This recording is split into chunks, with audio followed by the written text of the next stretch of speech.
Hello everyone, how to do it back with another new video, and in this video I'll guide you how to use Speechma text to speech app. So first of all you need to install, then tap the open button.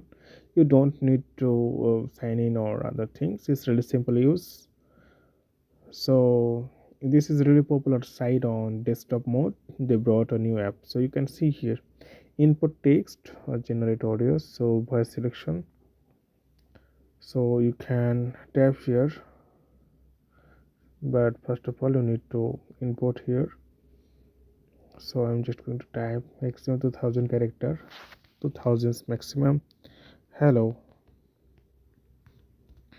hi, something like this. Okay, and then you need to type here 43936.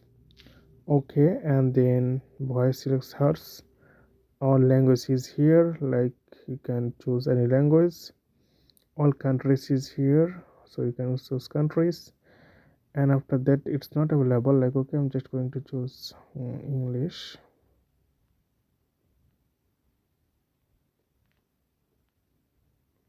So let's see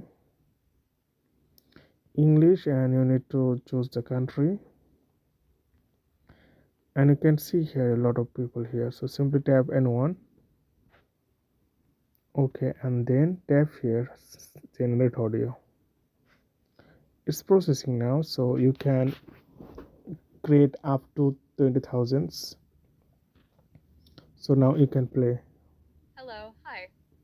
So it's really nice app. So actually this way you can use this app. Also you can tap here to get the app.